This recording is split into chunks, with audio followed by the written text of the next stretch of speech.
This is Healthy Souls with Father Nicholas Lowe, helping you to live a Christ-filled life in today's world.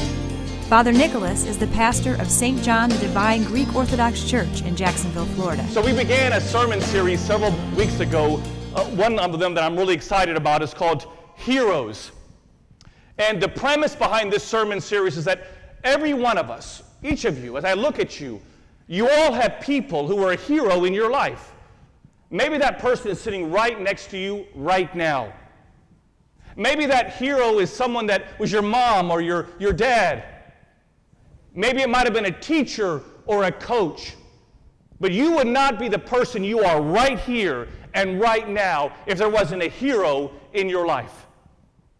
And just like we have heroes in our day that spoke encouragement, that helped us to be the people we are today, let me tell you something. There are some heroes that we find in the Bible. There are some heroes that we can find in our church. And one of the reasons why we have icons in our church is just to remind you that you're not alone, that there are heroes that went before you. And if your hero, a hero of our faith from the Old Testament or the New Testament, or maybe even your patron saint or the Virgin Mary, if they could say a word of encouragement to you today, what would it be? Like if they were going to tell you, you know that fasaria, that problem that you've been having, this is how you should deal with it. Or if they were to tell you, you know that problem that you have in your relationship, this is how you solve it.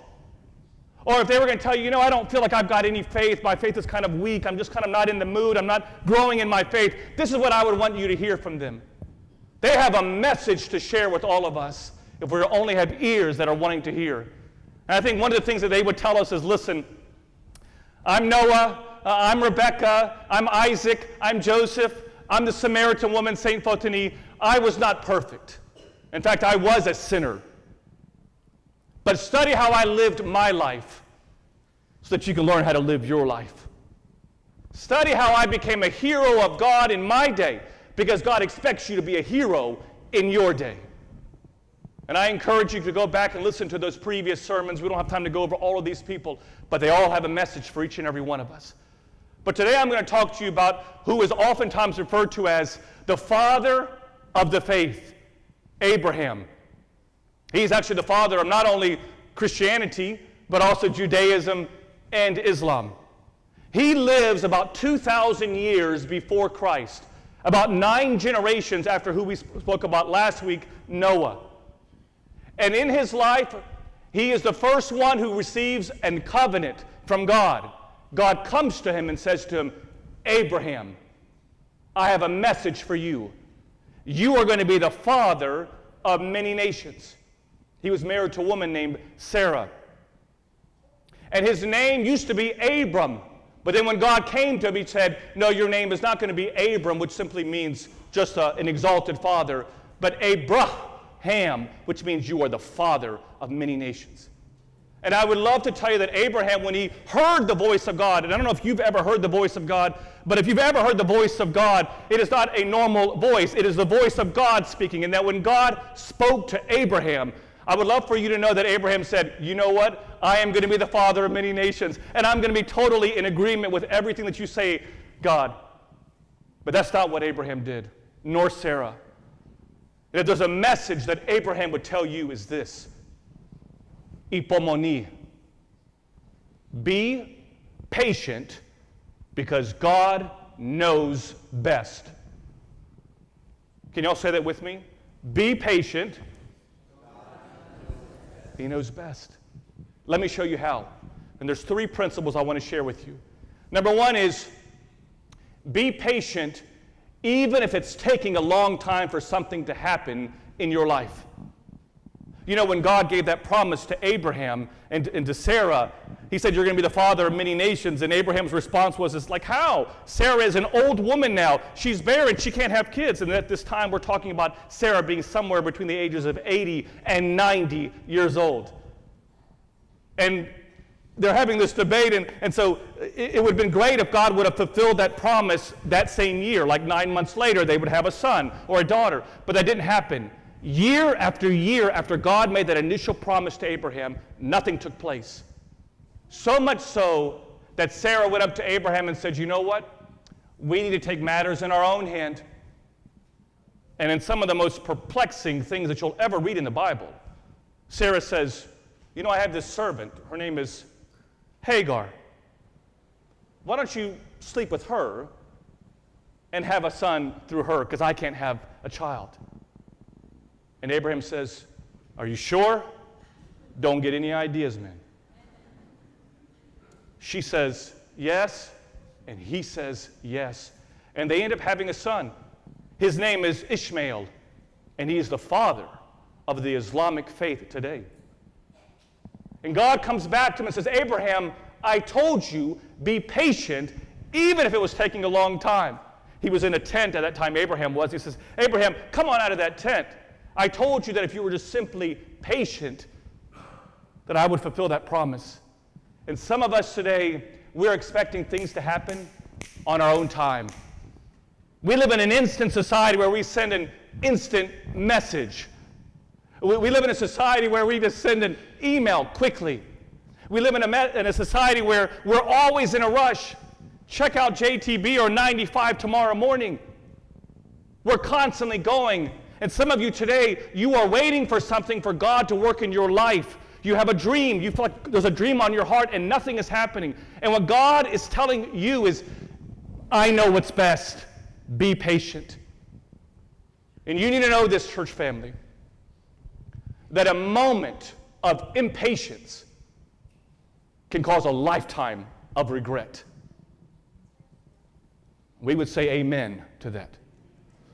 A moment of impatience, impatient in talking to your children, impatience with your spouse, impatience when driving a car and getting into an accident, can lead to a lifetime of regret.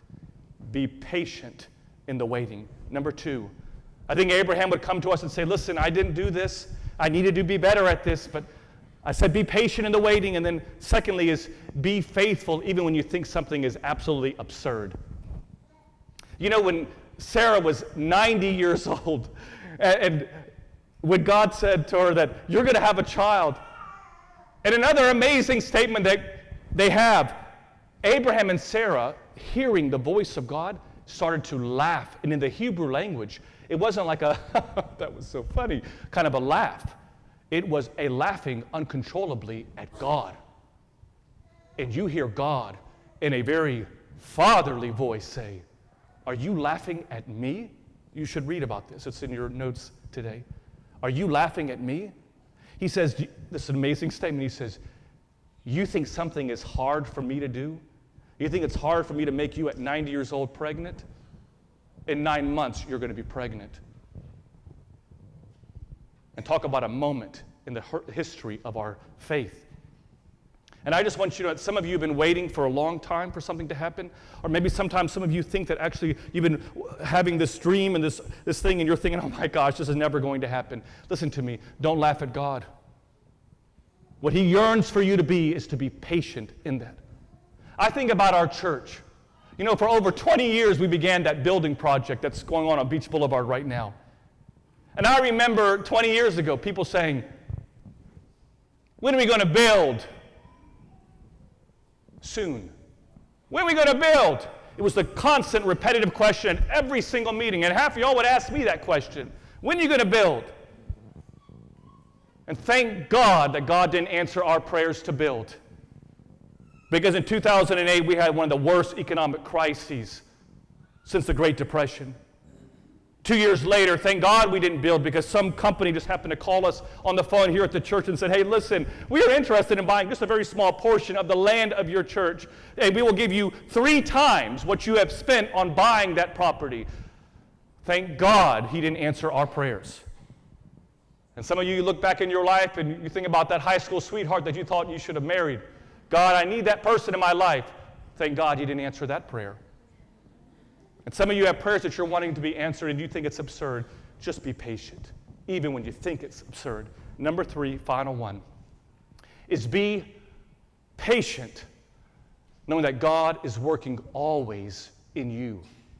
When you have a negative thing that's going to happen to you, and if it hasn't happened to you already this week, it's going to happen to you this week. Hate to be a bearer of bad news, but you're going to go through a bad time. When that happens to you, I want you to say to God, why not? I don't want you to say this to God. I don't want you to say, God, why are you letting this happen to me? But you're right that your question is, God, what are you trying to teach me in this? God is constantly, listen to me, church family, put your eyes on me and I'm on you. God is trying to teach you. He is not concerned with your comfort. He is concerned with your character. And He wants you to be a character of patience. So God, I'm not going to focus on what's happening to me, but I know you're trying to teach me. Help me to see that. I leave you with this. I love this joke, and I've shared it a couple times with some of you in the past, but it's a funny story that really embodies how we are as people.